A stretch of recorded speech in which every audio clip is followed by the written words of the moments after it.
सोनी मौसी की शादी को 5 साल हो गए थे। वह बहुत ही खूबसूरत थी। अचानक से वह मेरे घर आई तो उसे देखकर मैं खुश हो गया था। सोनी मौसी मेरी माँ की सगी बहन नहीं थी, बल्कि वह मेरी मम्मी की ममेरी बहन थी। मेरी माँ ने मुझे बोला कि सोनी मौसी 1 महीने तक रुकेंगी। मौसी के लिए मेहमान रूम तैयार कर दो। मैं बहुत खुश था क्योंकि मुझे मौसी के साथ समय बिताने का मौका मिल रहा था।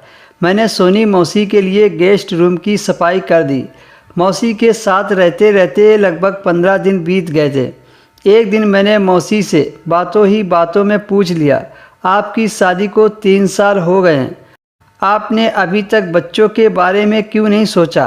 तो सोनी मौसी ने इस बात को टाल दिया।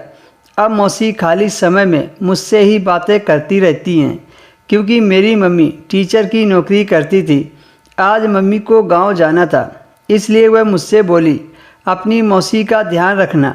मम्मी के जाने के बाद मौसी बोली, सुना ना दीदी ने क्या कहा था कि तुम मेरा अच्छी तरह से ध्यान रखना। और मुस्कुराते हुए बोली, अब फटाफट तैयार हो जाओ, मुझे मार्केट जाना है।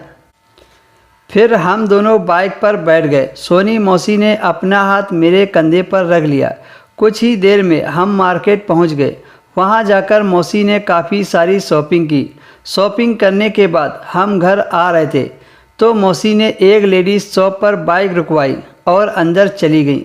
काफ़ी देर बाहर इंतज़ार करने के बाद मैं भी दुकान के अंदर चला गया। मौसी मुझसे बोली, आप यहाँ क्या करने आए हो?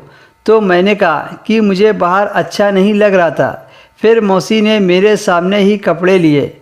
घर आकर सोनी मौसी उन कपड़ों को देख रही थी। मैंने कहा, पहनकर तो दिखाओ। तो वह बोली, ये अंदर के कपड़े हैं, हर किसी को नहीं दिखाए जाते, सिर्फ अपने पति को ही दिखाए जाते हैं। तो मैंने भी कह दिया कि आज मुझे अपना पति ही मान लो। इतने में वो शर्मा गई और कहने लगी, लगता है तुम बड़े हो गए हो। मैंने कहा, हाँ, हमारा पूरा शरीर बड़ा हो गया है।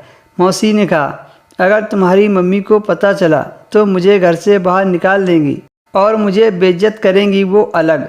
मैंने मौसी से कहा, मम्मी को कुछ पता नहीं चलेगा, वैसे भी मम्मी गांव गई हुई हैं, ये बात हम दोनों के बीच रहेगी।